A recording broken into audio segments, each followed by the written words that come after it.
ভারতের কেন্দ্রীয় সরকার ও রাজ্য সরকারের মাঝে টানাপোড়েন দেখা যাচ্ছে।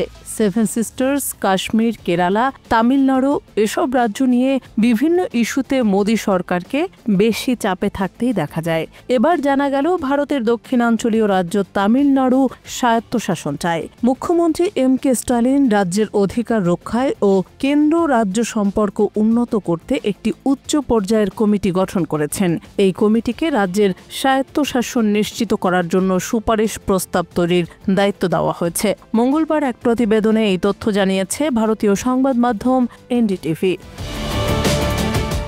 সংবাদ মাধ্যমটি বলছে, সদ্য গঠিত ওই কমিটির আরেকটি বড় দায়িত্ব হল যেসব বিষয়ে একসময় শুধু রাজ্যের একচ্ছত্র নিয়ন্ত্রণ ছিল কিন্তু পরে সেগুলো সমবর্তী তালিকায় স্থানান্তর করা হয়েছে, সেগুলো আবার রাজ্যের একক নিয়ন্ত্রণে ফেরানোর উপায় খুঁজে বের করা। অর্থাৎ রাজ্য সরকার যে বিষয়গুলোতে স্বাধীনভাবে সিদ্ধান্ত নিতে পারত, এখন যেগুলো কেন্দ্র রাজ্য উভয় নিয়ন্ত্রণ করছে সেগুলো রাজ্যের হাতে ফিরিয়ে আনার বিষয়ে সুপারিশ করবে কমিটি। এই কমিটির নেতৃত্বে থাকছেন ভারতের সুপ্রিম কোর্টের অবসরপ্রাপ্ত প্রধান বিচারপতি কুরিয়ান জোসেফ। তার সাথে আরও দুই সাবেক প্রশাসনিক কর্মকর্তা থাকছেন। তারা হচ্ছেন অশোক শেঠি এবং ইউ নাগরাজন।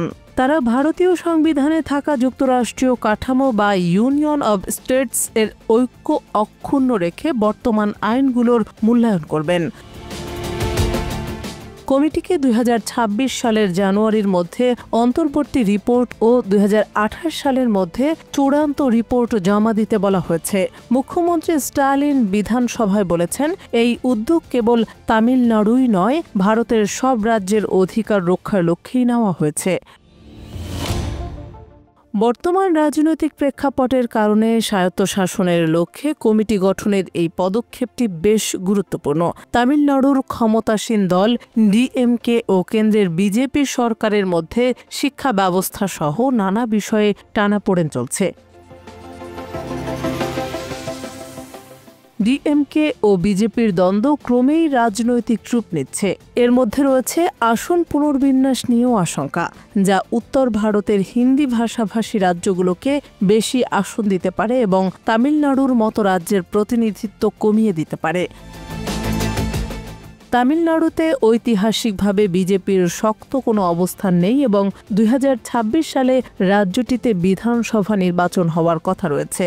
এই প্রেক্ষাপটে কেন্দ্র রাজ্য টানাপোড়েন এবং রাজ্যের স্বায়ত্তশাসনের প্রশ্নে স্টালিনের এই পদক্ষেপ বেশ তাৎপর্যপূর্ণ বলে মনে করা হচ্ছে।